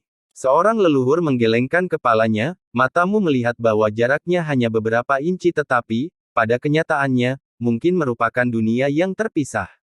Haha, bocah nakal itu menyadarinya. Banteng itu tertawa dan berkata, mata ketiganya tidak ada gunanya. Li Qiye terkekeh, jika dia tidak bisa melihat pintu masuk, dia harus mengubah gelarnya menjadi idiot buta. Yang lain menyusul. Sang Kaisar tertawa dengan indahnya mendengar lelucon Li Qiye sebelum melihat ke arah danau. Li Qiye hanya tersenyum, jelas percaya diri pada keajaiban bermata tiga. Sementara itu, Perdana Menteri telah memerintahkan pasukannya menyiapkan formasi di sekitar danau. Meskipun belum diaktifkan, seseorang masih bisa mendengar ledakan yang menggelegar seolah-olah ini adalah kekuatan dari surga. Kura-kura kecil, apa yang kamu lakukan? Banteng itu menoleh dan bertanya. Penonton lain akhirnya menyadari hal ini juga. Ekspresi mereka berubah saat mereka mundur. Mereka dapat melihat bahwa mereka sedang merencanakan sesuatu dan tidak ingin terlibat. Ekspresi Perdana Menteri menjadi suram setelah dipanggil sebagai kura-kura kecil, namun masih menjawab dengan serius. Pengadilan Ilahi Metalkin tidak perlu menjawab kepada siapapun. Ini merupakan respon yang mendominasi dan keras. Tentu saja, sistem mereka benar-benar memiliki kemampuan ini karena hanya sedikit yang bisa menandinginya. Apapun, banteng itu mengangkat bahu sebelum kembali ke arah si ajaib dan kaisar. Ia kemudian berbicara dengan acuh tak acuh sambil mengisyaratkan polos, keduanya adalah pasangan yang serasi, pasangan yang cocok di surga, hehe, Pak, haruskah kita membantu mereka menjadi pasangan? Komentar ini jelas disengaja. Ekspresi Perdana Menteri semakin suram sementara yang lain mulai tertarik. Semua orang tahu tentang perjanjian pernikahan antara Metalkin Divine Court dan Garden of God. Sekarang, komentar banteng itu sama saja dengan menamparkan wajah Metalkin Divine Court dan Metalkin War God. Yang terpenting, si ajaib dan kaisar memang sedang bersama saat ini. Sekalipun mereka benar-benar tidak bersalah, komentar liar itu tetap menambah bahan bakar ke dalam api. Kenapa tidak? Mereka sangat cocok satu sama lain, pria berbakat dan wanita cantik. Saya juga ingin mereka tetap bersama. Li Qiye mengangguk. Yang paling ganas itu gila. Beberapa orang berpikir, dia jelas ingin memutuskan pertunangannya. Di sisi lain, Holy Frost berpikir bahwa ini bukanlah komentar aneh dari Li Qiye dan sudah bisa melihat hasil akhirnya. Konyol. Perdana Menteri berkata dengan dingin, perjanjian pernikahan antara sekte besar kita tidak bisa dilanggar oleh sekelompok bajingan. Dia sangat kesal karena dialah yang mengusulkan hal ini ke Taman Tuhan. Di matanya, Kaisar Hatiro akan menjadi nyonya istana di masa depan. Oleh karena itu, komentar Li Qiye dan banteng itu tidak diterima dengan baik olehnya. Hahaha, kita lihat saja nanti. Banteng itu tertawa, siap menimbulkan kekacauan di dunia. Itu akan menghasilkan sesuatu bahkan jika Li Qiye tidak peduli dengan romansa ini hanya untuk membuat marah pengadilan. Hah. Kilatan dingin muncul di mata Perdana Menteri. Ia menganggap segala upaya untuk memutuskan pernikahan ini tidak dapat dimaafkan dan akan menghancurkan mereka tanpa memandang siapa mereka. Ledakan. Untuk sementara, jalan setapak yang dikelilingi pedang telah sampai ke tengah danau. Flying Sword Marvel dan Sen Guzan telah menembus dimensi ke-9 juga. Dua lainnya membuang-buang waktu terlalu banyak. Salah satu penonton berteriak keheranan. Hal ini membuat situasi menjadi lebih menarik. Keajaiban dan Kaisar adalah orang pertama yang tiba di sini tetapi mereka hanya berlama-lama tanpa mengambil tindakan. Kini, saingan mereka telah berhasil sampai di sini, sehingga persaingan menjadi sangat ketat. Keempatnya berdiri saling menghadap, siap bertarung.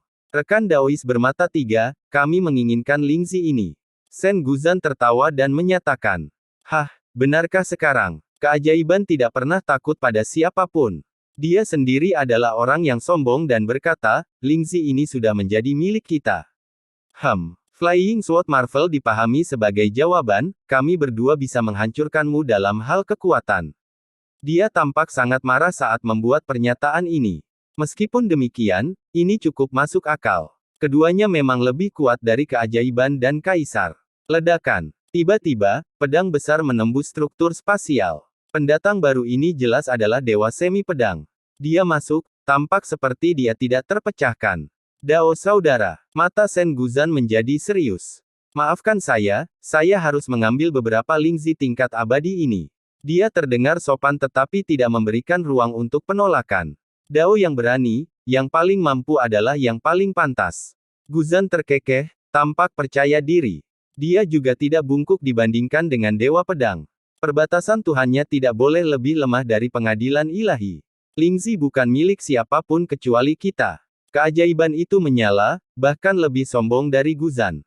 Dia tidak licik yang lain tetapi nadanya tetap lebih agresif karena nenek moyang. Hanya ini saja yang membuat semua orang waspada terhadapnya. Bahkan jika dia menyinggung mereka, mereka tidak bisa berbuat banyak dan pasti tidak bisa membunuh, tidak ada yang bisa menangani Luminous Master yang pendendam. Dengan demikian, ketiganya mulai mengungkap prodigi bermata tiga dan Kaisar Hati Roh, duo terlemah dari tiga kubu. Ini tidak terlihat bagus untuk mereka berdua. Para master di luar tingkat mengetahui kekuatan umum di sini. Anak ajaib itu memiliki bakat yang tiada taranya tetapi juga yang termuda. Bayangan dan pengalamannya lebih rendah dibandingkan para senior ini. Yang mulia, bantu saya. Taman Dewa juga akan memiliki sebagian Lingzi. Dewa Semi Pedang memandang Kaisar Hati Roh dan bertanya. Dia ingin memutuskan kebohongan ini dan tidak membuang waktu untuk langsung membahas topik permasalahan. Semua mata tertuju pada Spirit Earth sekarang. Ingat, dia adalah pertunangan Dewa Perang Metalkin sedangkan Dewa Semi Pedang adalah kakak laki-lakinya. Dewa Pedang bisa mewakili istana. Namun, masyarakat bersimpati dengan situasi sulitnya. Meninggalkan rekan satu tim di momen krusial ini juga tidak mudah. Terima kasih, Dewa Pedang, tapi kami melihat Lingzi ini bersama-sama. Aku akan menepati janjiku padanya. Kaisar dengan tenang berkata sambil menenangkan kepalanya. Hal ini membuat sebagian penonton bersemangat. Mereka mulai memikirkan apa yang dikatakan Li Qiye dan Banteng tadi. Sangat menarik. Salah satu leluhurnya, mampu melihat badai di masa depan. Lihat itu, kura-kura kecil. Sudah kubilang, kedua junior itu pasangan yang sempurna. Banteng itu Perdana Menteri Perdana. Perdana Menteri berusaha mengumpulkan tenaga untuk menahan kemarahannya. Meskipun keduanya mungkin tidak memiliki apa-apa, ini bukanlah perkembangan yang baik untuk istana dewa mereka. Satu langkah salah dan mereka mungkin kehilangan banyak muka. Baiklah, biarkan ini memutuskan dengan keterampilan. Dewa Pedang tidak menjadi marah dan fokus pada keajaiban bermata tiga. Dia jelas-jelas bermaksud membunuh pemuda ini hari ini, mengira pria itu mungkin adalah benih cacat. Membunuhnya sekarang akan membuat Dewa Pedang tenang. Seseorang sedang menggunakan kepalanya sekarang. Banteng itu langsung mengetahuinya dan tertawa, begitu pula dengan Li Qiye. Holy Frost memperhatikan senyuman Li Qiye dan mengasani calon korbannya di masa depan. Kedengarannya bagus. Seperti yang saya katakan sebelumnya, semoga orang yang paling mampu menang. Sen Guzan tersenyum. Ini sama bagusnya dengan milik kita. Keajaiban ini tidak memberikan kelonggaran, tidak seperti Sen Guzan. Kita lihat saja nanti. Si ajaib tampak sangat percaya diri, siap mendominasi lawan-lawannya meski menjadi yang terlemah di sini. Dia menatap lurus ke arah Dewa Pedang, cukup untuk mengungkapkan niatnya mengambil Lingzi dan keindahannya. Dia tidak lagi peduli untuk melawan Istana Dewa atau Dewa Perang Metalkin. Dia saat ini berada di sisinya dan memilih untuk bertarung dengannya. Jadi, ini memberi cukup keberanian untuk menghadapi siapapun di dunia tanpa rasa takut. Tunjukkan padaku apa yang kamu punya. Dewa Pedang berkata dengan nada dingin yang mendasarinya. Mari kita mulai. Sen Guzan tidak sabar menunggu karena kelompoknya memiliki peluang menang tertinggi. Ingatkan dia. Li Qiye tersenyum dan memberitahu Banteng itu. Berat, ingat, Lingzi ini memiliki kesadarannya sendiri sekarang jadi kamu hanya memiliki satu kesempatan sebelum dia mulai berjalan. Jika Anda tidak segera mengambilnya, Anda tidak akan pernah bisa mengejarnya lagi. Banteng itu dengan keras meneriaki si ajaib. Yang lain juga mendengarkan dan membandingkannya. Terima kasih, senior. Saya mengerti. Keajaiban itu merespons dan juga melihat Li Qiye berkeliling. Dia menjadi lebih percaya diri. Ini adalah versi yang sudah diedit. Di bawah ini adalah versi literal hanya untuk kepentingan perbandingan. Mari kita mulai. Dewa Semi Pedang menatap tajam ke arah keajaiban bermata tiga dan mengucapkannya dengan dingin dengan kilatan mematikan di matanya. Keajaiban bermata tiga dan Kaisar Sejati Hati Jiwa saling bertukar pandang, langsung mencapai pemahaman bersama tanpa perlu berbicara. Mata Dewa Semi Pedang menjadi lebih dingin saat melihat keduanya, niat membunuh menjadi lebih kuat. Menurutnya, prodigi bermata tiga pasti mati. Dia tidak akan pernah membiarkan pemuda meninggalkan tempat ini hidup-hidup. Mati. Dalam sepersekian detik ini, keduanya berteriak serempak dan mulai bergerak. Kaisar Hati Roh memilih lebih maju dari keajaiban bermata tiga. Sayap emas di belakangnya terbentang sambil mengeluarkan bunyi dentingan, setiap bulu menyerupai pedang emas. Sayapnya memiliki denyut emas seolah-olah ada sejuta pedang yang tergantung di sana. Cahaya itu mengaktifkan niat pedangnya dan dalam sekejap mata, seluruh dunia tampaknya diliputi oleh kekuatan mereka.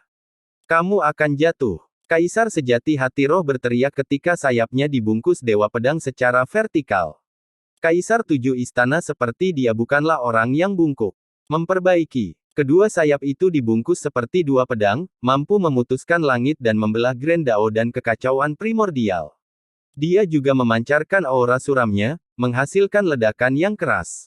Auranya yang mengepul seperti tsunami dan berkumpul di sekitar kedua pedang tersebut, menyebabkan keduanya menjadi lebih cemerlang dan mendominasi. Dewa Pedang tampil sebagai jawaban, jelas tidak terkesan. Memperbaiki. Dia mengaktifkan Dao Pedang yang agung. Dia hanya memegang gagang pedangnya tetapi semua orang merasa seolah-olah dia sedang mencengkeram seluruh dunia. Satu tebasan menembus langit dan memotong 10 penjuru, dengan mudah menyegel semuanya dan tidak membiarkan orang lain mengambil setengah langkah ke depan. Ledakan. Pedang emasnya menghantam pedang besarnya namun nyaris tidak menggerakkannya. Jurusnya yang mampu membungkus matahari, bulan, dan bintang tidak bisa menembus segelnya. Ledakan. Dia kemudian membalas dengan mengerahkan tekanannya ke depan setelah tangkisan berhasil. Semua orang merasakan langit menjadi gelap dengan turunnya pedangnya. Seolah-olah seluruh kubah langit runtuh, terasa tercekik total. Ledakan. Dia memblokir serangannya tetapi pedang emasnya hancur, memaksanya terhuyung mundur. Namun, dia tidak akan kalah dan melompat ke langit. Sayap kirinya beringsut ke depan seperti perisai emas yang besar dan tebal dan menghantam langsung ke arah pedang Dewa Pedang. Sementara itu, pemahaman yang seperti pisau mulai berputar.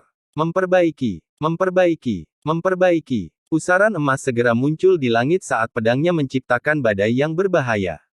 Mereka kemudian memotong ke depan tanpa menunjukkan belas kasihan seperti gelombang pasang yang tak ada habisnya. Gemuruh. Perisai dan tebasannya menghantamkan pedangnya tanpa henti, berhasil mengguncang pedang penghancur dunia ini. Ledakan. Dia juga mengaktifkan 12 istananya, 7 di antaranya telah menyala. Esensi duniawi, kekuatan, dan Grand Dao diserap oleh istana terang ini dan dipindahkan ke sayap emasnya.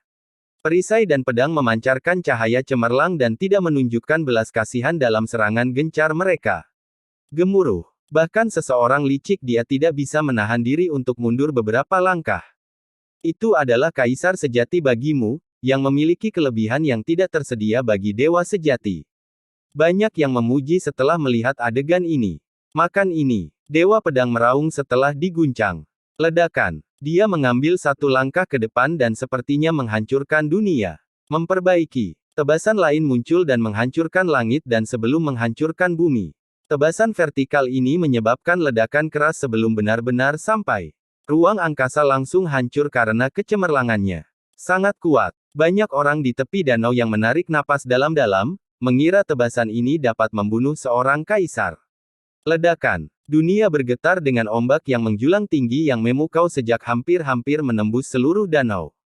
Dia kesulitan menahan tebasan ini dan terhuyung mundur lagi, merasakan energi batinnya bergejolak. Dia tidak diragukan lagi lebih lemah darinya dalam hal kekuatan. Mati. Dia melompat lagi dengan pedang di tangannya. Kedua sayapnya berubah menjadi dua pedang untuk tebasan ganda. Ini akhirnya menjadi serangan tiga arah. Datang. Dia memutar tubuhnya seperti tornado sebelum menusukkan pisau lurus ke depan. Pertempuran terus berlangsung. Meski lebih kuat, dia masih membutuhkan lebih dari beberapa gerakan untuk menjatuhkannya. Sementara itu, sosok Prodigi bermata tiga melintas saat dia mengemudi menuju Lingzi. Kecepatannya sangat cepat, meliputi 3000 dunia dalam sepersekian detik dan langsung muncul di hadapan Lingzi. Kamu memerlukan izin kami terlebih dahulu. Flying Sword Marvel dan Sen Guzan berteriak. Mereka menyerang pemuda itu secara serempak, satu dari kiri dan satu lagi dari kanan.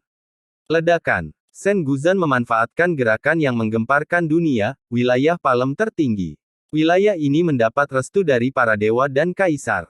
Tampaknya orang bijak yang tak terkalahkan ini menyerang anak ajaib bermata tiga dengan serangan telapak tangan. Seseorang dapat langsung mendengar auman Grand Dao di bawah tekanan makhluk-makhluk agung ini, tidak utuh waktu lama sebelum Grand Dao Prodigi bermata tiga ditekan oleh Sen Guzan. Memperbaiki. Pedang nyanyian bergema dengan Flying Sword Marvel bergabung. Segudang pedang terbang ke langit dan menyerang Prodigi bermata tiga dalam bentuk domain pedang. Kelihatannya tidak bagus. Salah satu leluhur berteriak. Semua orang bisa melihat bahwa keajaiban bermata tiga bukanlah tandingan mereka berdua. Selanjutnya, gambar Prodigi bermata tiga sedikit tersentak seolah-olah dia salah langkah. Gemuruh. Menimbulkan gelombang di seluruh wilayah. Seluruh dunia sepertinya bergetar. Setelah langkah yang tampaknya salah dari prodigi bermata tiga ini, mata air lava tiba-tiba menyembur ke depan seperti letusan. Gelombang lahar seperti tsunami melanda ke arah kedua penyerang tersebut. Zas! Lava yang mengalir ke langit langsung membakar struktur spasial. Hal yang paling menakutkan bukanlah gelombang lahar itu sendiri. Seseorang dapat mendengar sesuatu yang mirip dengan auman naga. Seekor naga api raksasa juga keluar dari mata air, mengangkat cakarnya dan mengarah langsung ke Senguzan dan Flying Sword Marvel. Ini adalah manifestasi dari api nenek-nenek moyang sejati yang terakumulasi di mata air lava ini setelah jutaan tahun. Engah! Seluruh dunia terjebak dalam lautan api. Zas! Bahkan ruang pun mulai terbakar hingga menjadi terkunci. Mengaktifkan. Ekspresi keduanya menjadi masam setelah melihat api sejati yang mampu membakar segalanya. Mereka berhenti menyerang prodigi bermata tiga dan beralih ke mode bertahan. Perbatasan ilahi muncul di langit, yang lain memilih untuk menggunakan pedang yang tak terhitung banyaknya sebagai perlindungan guna menghentikan api sejati yang masuk. Terima kasih. Prodigi bermata tiga tertawa dan mulai bergerak dengan cara yang aneh namun ajaib. Dia melewati lava di bawah dan langsung muncul di hadapan Lingzi. Dia dengan jelas memahami misteri lava ini atau dia tidak akan bisa melewatinya dan bahkan memanfaatkannya untuk menghentikan musuh-musuhnya. Berdengung. Lingzi merasakan bahaya saat dia mendekat dan langsung menembus ke dalam lava dengan kecepatan ekstrim. Berhenti. Matanya menjadi cerah dan mengeluarkan hukum tak terbatas yang menutup wilayah tersebut, memaksa Lingzi untuk berhenti. Dia mengambil dan mencabutnya sepenuhnya sebelum dimasukkan ke dalam kotak harta karun yang telah disiapkan dengan hati-hati. Ini semua adalah bagian dari perencanaan, mulai dari keduanya bergabung dan memanfaatkan lava hingga memanggil Lingzi. Lumayan, bocah nakal itu punya beberapa rencana. Banyak yang mulai memuji setelah melihat keajaiban bermata tiga mengambil Lingzi dengan sangat ramah tanpa membahayakan nyawanya. Mulai. Pada saat ini, Dewa Surgawi Semi Pedang menatap prodigi bermata tiga dengan hati-hati dan mengucapkannya dengan dingin. Kilatan mematikan muncul di matanya. Pada saat ini, keajaiban bermata tiga dan Kaisar Sejati Hati Jiwa saling menatap. Dalam sekejap mata, keduanya memiliki pemahaman yang tersirat. Mereka tidak perlu berbicara. Sambil memandangi keajaiban bermata tiga dan Kaisar Sejati Hati Jiwa, mata Dewa Surgawi Semi Pedang menjadi lebih dingin, niat pembunuhan menjadi lebih kuat. Pada saat ini, menurut pendapat Dewa Surgawi Semi Pedang, anak ajaib bermata tiga pasti harus mati. Dia tidak akan pernah membiarkan anak ajaib bermata tiga meninggalkan tempat ini dalam hidup-hidup. Mati. Dalam sepersekian detik ini, keajaiban bermata tiga dan Kaisar Sejati Hati Jiwa berteriak serempak dan sosok mereka bersinar. Kaisar Sejati Hati Roh memilih lebih maju dari keajaiban bermata tiga. Sayap di belakangnya melebar. Seseorang dapat mendengar suara dentingan saat sayap emas di belakangnya terbuka, setiap bulu menyerupai pedang emas. Sayap Kaisar Sejati Hati Roh terbentang dan memiliki kekuatan yang kuat. Kedua sayap itu sepertinya memiliki sejuta pedang yang tergantung di sana. Saat bulunya memancarkan cahaya keemasan, niat pedang semakin kuat. Dalam sekejap mata, seluruh dunia nampaknya diliputi oleh sejuta pedang dewa. Mati! Teriak Kaisar Sejati Hati Roh. Sayapnya tertutup ke bawah lurus ke arah Dewa Surgawi Semi Pedang. Kaisar Sejati Hati Roh adalah kaisar sejati dengan 7 istana, jadi dia tidak lemah sama sekali. Memperbaiki. Kedua sayap itu ditebas dengan suara dentingan seperti dua pedang yang ditebas dengan sangat tajam, mampu memotong matahari, bulan, dan bintang serta membelah Grand Dao dan kekacauan primordial. Pada saat yang sama, Kaisar Sejati Hati Roh memancarkan aura Kaisar Sejatinya. Orang bisa mendengar ledakan keras. Aura Kaisar Sejati ini mengepul seperti tsunami. Aura Kaisar Sejati yang kuat berkumpul pada dua pedang emas, menyebabkan mereka menjadi lebih cemerlang dan mendominasi. Dewa Surgawi Semi Pedang menampilkan dua pedang dari Kaisar Sejati Hati Roh. Memperbaiki. Sebuah suara menggema, pedang Dao itu agung. Dia hanya memegang pedang tetapi semua orang merasa seolah-olah dia sedang memegangi seluruh dunia. Satu tebasan menembus langit dan memotong 10 penjuru. Ketika tebasan Dewa Surgawi Semi Pedang keluar, ia dengan mudah menyegel semuanya, tidak membiarkan orang lain mengambil setengah langkah ke depan. Ledakan. Dalam sepersekian detik ini, pedang emas Kaisar Sejati Hati Roh menghantam pedang besar Dewa Surgawi Semi Pedang dan nyaris tidak menggerakkannya. Pedang yang mampu membungkus matahari, bulan, dan bintang tidak bisa menembus segel Dewa Surgawi Semi Pedang. Ledakan. Suara keras terdengar. Ketika pedang emas Kaisar Sejati Hati Roh dihentikan, pedang besar Dewa Surgawi Semi Pedang bergerak dan menekan dalam sekejap mata. Ketika pedang besar Dewa Surgawi Semi Pedang datang menekan, semua orang merasakan langit menjadi gelap. Pedang yang menekan ini terasa seperti seluruh langit runtuh, membuatnya sulit bernapas. Ledakan. Kaisar Sejati Hati Roh menghadapi serangan Dewa Surgawi Semi Pedang. Pedang emasnya roboh dan dia terhuyung mundur beberapa langkah. Namun, Kaisar Sejati Hati Roh tidak akan kalah darinya. Dia melompat dan dalam sekejap mata, sayap kirinya ditarik ke depan seperti perisai emas besar dan tebal yang menghantam langsung pedang besar Dewa Surgawi Semi Pedang. Pada saat yang sama, sayap kanan Spiriteer True Emperor dalam bentuk sejuta pedang emas diputar.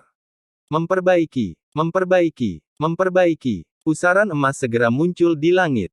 Jutaan pedang emas tampaknya menciptakan badai yang berbahaya.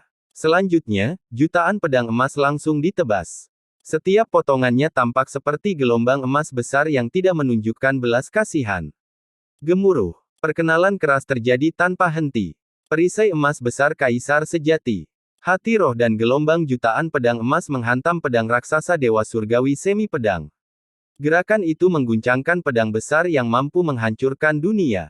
Ledakan. Melemparkan keras lainnya. Dalam sekejap mata, 12 istana Kaisar Sejati Hati Roh muncul.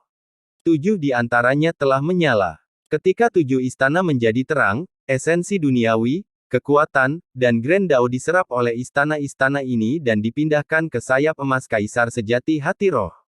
Pada saat ini, perisai emas dan pedang emas seperti pasang surut memancarkan cahaya yang cemerlang. Mereka tidak menunjukkan belas kasihan dalam menyerang pedang besar Dewa Surgawi Semi Pedang. Gemuruh. Bahkan seseorang membujuk Dewa Surgawi Semi Pedang mau tak mau terhuyung mundur beberapa langkah. Banyak yang memuji setelah melihat adegan ini, itu adalah Kaisar Sejati bagi Anda, yang memiliki kelebihan yang tidak tersedia bagi Dewa Sejati. Makan pedangku. Dewa Surgawi Semi Pedang meraung setelah diguncang oleh Kaisar Sejati Hati Roh. Ledakan. Dewa Surgawi Semi Pedang mengambil satu langkah ke depan dan sepertinya menghancurkan dunia. Memperbaiki. Tebasan Dewa Surgawi Semi Pedang muncul dan menghancurkan langit dan bumi lalu menghancurkan cakrawala. Tebasan vertikal ini telah menimbulkan ledakan keras sebelum benar-benar sampai. Tebasan itu tidak terpecahkan. Dalam sekejap mata, ruang langsung hancur di bawah pedang berat ini. Sangat kuat. Banyak orang di tepi danau yang menarik napas dalam-dalam setelah melihat pemandangan ini. Tebasan ini benar-benar bisa membunuh Kaisar Sejati. Ledakan. Dunia bergetar. Ombak yang menjulang tinggi terpancar dari danau. Seluruh danau sepertinya tertusuk seluruhnya. Kaisar Sejati Hati Roh kesulitan menolak tebasan ini. Dia terhuyung mundur beberapa langkah, energi batinnya berputar. Tidak ada keraguan bahwa Kaisar Sejati Hati Roh jauh lebih lemah daripada Dewa Sejati Semi Pedang dalam hal kekuatan. Mati. Dia melompat lagi dengan pedang di tangannya. Sayap kedua itu berubah menjadi 2 pedang untuk potongan ganda. Serangan 3 cabang ini langsung menuju ke Dewa Surgawi Semi Pedang. Datang. Dewa Surgawi Semi Pedang memutar tubuhnya sekali seperti tornado sebelum secara pribadi menusuk langsung ke Kaisar Sejati Hati Roh. Dalam sepersekian detik ini, Dewa Surgawi Semi Pedang dan Kaisar Sejati Hati Jiwa bertarung dengan sengit. Meskipun Dewa Surgawi Semi Pedang lebih kuat dari Kaisar Sejati Hati Roh, Kaisar Sejati Hati Roh bukanlah seorang yang lemah. Jika Dewa Surgawi Semi Pedang ingin mengalahkan Kaisar Sejati Hati Roh, dia memerlukan lebih dari beberapa gerakan. Saat Kaisar Sejati Hati Jiwa sedang menyerang Dewa Langit Semi Pedang, sosok prodigi bermata 3 melintas saat dia menuju ke arah Lingzi. Kecepatannya sangat cepat, meliputi 3000 dunia dalam sepersekian detik. Dia langsung berdiri di depan Lingzi. Kamu memerlukan izin kami terlebih dahulu. Flying Sword Marvel dan Sen Guzan berteriak saat prodigi bermata 3 melintasi mata air lava. Mereka menyerang prodigi bermata 3 secara serempak, satu dari kiri dan satu lagi dari kanan. Ledakan. Sebuah ledakan keras yang menggemparkan dunia. Sen Guzan mulai bergerak, wilayah palem tertinggi. Wilayah ini mendapat restu dari para dewa dan kaisar. Tampaknya orang bijak yang tak terkalahkan ini menyerang anak ajaib bermata 3 dengan serangan telapak tangan. Seseorang dapat langsung mendengar auman Grand Dao di bawah para dewa dan kaisar. Dalam sekejap mata, Grand Dao prodigi bermata 3 sepertinya ditekan oleh Sen Guzan. Memperbaiki. Sebuah himne pedang bergema dengan bergabungnya Flying Sword Marvel. Segudang pedang terbang ke langit. Sosoknya sedikit bergerak dan sejuta pedang menyerang prodigi bermata 3. Dalam sekejap mata, domain pedang berubah menjadi jaring. Sejuta pedang ingin membunuh prodigi bermata 3. Kelihatannya tidak bagus. Salah satu leluhur berteriak setelah melihat pemandangan ini. Semua orang bisa melihat bahwa keajaiban bermata 3 bukanlah tandingan mereka berdua. Namun, dalam sekejap mata, sosok prodigi bermata 3 sedikit tersentak seolah-olah dia salah langkah. Gemuruh. Terjadinya letusan di 9 langit dan 10 bumi. Seluruh dunia sepertinya bergetar. Setelah langkah salah dari prodigi bermata 3 ini, mata air lava tiba-tiba menyembur ke depan, sepertinya meledak. Gelombang lahar seperti tsunami mengalir menuju Sen Guzan dan Flying Sword Marvel. Zas! Lava yang mengalir ke langit langsung membakar ruang angkasa. Hal yang paling menakutkan bukanlah gelombang lahar. Seseorang dapat mendengar sesuatu yang mirip dengan auman naga. Ketika mata air lava meletus, seekor naga api raksasa juga keluar. Ia mengangkat cakarnya, mengarahkan langsung ke Sen Guzan dan Flying Sword Marvel. Ini sebenarnya bukan naga api. Itu adalah api sejati yang terakumulasi di mata air lava ini setelah jutaan tahun. Api ini sejati berada pada tingkat nenek moyang sehingga terlihat seperti naga api yang mampu membakar segalanya. Engah! Seluruh dunia terjebak dalam lautan api. Zas! Bahkan ruang angkasa mulai terbakar hingga menjadi ketiadaan. Mengaktifkan. Ekspresi Sen Guzan dan Flying Sword Marvel memburuk karena api sejati yang mampu membakar segalanya. Mereka berhenti menyerang prodigi bermata 3 dan beralih ke mode bertahan. Perbatasan ilahi muncul di langit, yang lain memilih untuk menggunakan pedang yang tak terhitung banyaknya sebagai perlindungan guna menghentikan api sejati yang masuk. Terima kasih. Prodigi bermata 3 tertawa dan mulai bergerak dengan cara yang aneh namun ajaib. Dia melewati lava di bawah dan langsung muncul di hadapan Lingzi. Prodigi bermata 3 dengan jelas melihat misteri lahar ini. Jika tidak, dia tidak akan bisa melewatkannya dan bahkan memanfaatkannya untuk menghentikan Sen Guzan dan Flying Sword Marvel. Berdengung, Lingzi merasakan bahaya saat keajaiban bermata 3 mendekat dan langsung menembus ke dalam lava dengan kecepatan ekstrim. Berhenti. Mata prodigi bermata 3 menjadi cerah dan mengeluarkan hukum yang tak terbatas. Matanya menutup area tersebut dan Lingzi terpaksa berhenti. Dia mengambil dan mencabutnya sepenuhnya sebelum dimasukkan ke dalam kotak harta karun yang telah disiapkan dengan hati-hati. Ini semua sesuai dengan rencana, mulai dari keduanya yang bergabung dan memanfaatkan lava hingga memanggil Lingzi. Lumayan, bocah nakal itu punya beberapa rencana. Banyak yang mulai memuji setelah melihat keajaiban bermata 3 mengambil Lingzi dengan sangat ramah tanpa membahayakan nyawanya. Bersambung.